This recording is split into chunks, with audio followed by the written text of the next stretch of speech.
हादसात अक्सर अचानक पेश आते हैं, लेकिन अगर उनकी जड़ में गहराई से देखा जाए तो अक्सर इंसानी गफलत का उनसर वाज़ेह तौर पर नजर आता है।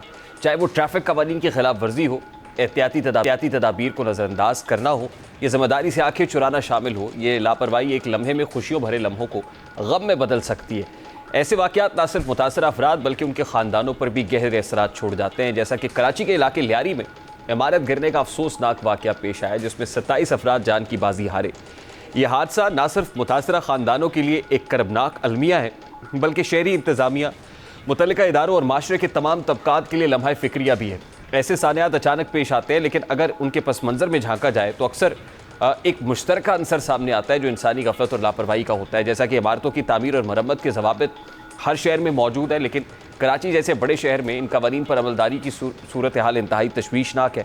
ख़ासतौर पर पुराने इलाकों जैसे लियारी, खारदर और सदर में कई इमारतें अपनी उम्र पूरी कर चुकी हैं, लेकिन उनकी निगरानी, मुरम्मत या इन्हदाम के लिए कोई मौसर निज़ाम मौजूद नहीं है। मुतल्लिका इदारे जैसा कि सिंध बिल्डिंग कंट्रोल अथॉरिटी या लोकल गवर्नमेंट डिपार्टमेंट को इन इमारतों की सूरत हाल का इल्म होता है, लेकिन इसके बावजूद अक्सर कार्रवाई उस वक्त होती है जब हादसा हो चुका होता है और जानी नुकसान हो चुका होता है। बहरहाल सिंध हुकूमत इस साने पर एक्शन ले रही है और आज इस हादसे पर वज़ीर आला सिंध मुराद अली शाह की ज़ेर सदारत इजलास हुआ, जिसमें अहम फैसले किए गए, जिनमें गफलत बरतने पर DG SBCA को ओहदे से हटा दिया गया है। बाकी की तहकीकात के लिए 3 रुकनी कमेटी बना दी गई है, जबकि जाबाक अफराद के लवाहिकीन को फ़ीकस 10 लाख रुपए देने का ऐलान भी किया गया है। सीनियर सूबाई वज़ीर शर्जील नाब मेमन कहते हैं कि तहकीकात की रोशनी में वाक़े का मुकदमा दर्ज होगा और हादसे में किसी सरकारी अफसर की कोताही के खिलाफ कार्रवाई होगी। जो अफसोसनाक और दर्दनाक वाक़या लियारी में हुआ, इस दुख की घड़ी में उनके लवाहिकीन के साथ उस गम में बराबर के शरीक हैं। इस पूरे वाक़े में जिनकी कोताही है उनके खिलाफ जो है सख्त कार्रवाई हो। आज चीफ मिनिस्टर साहब ने DG Sindh building control authority को भी मुअत्तल कर दिया है।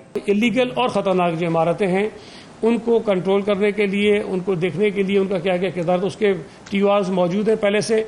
हमने उन कमेटीज़ को भी मज़ीद फ़ाल करने का फ़ैसला किया और अगर TORs में कोई मज़ीद बेहतरी की गुंजाइश होगी तो हम उनको मज़ीद बेहतर भी कर लेंगे।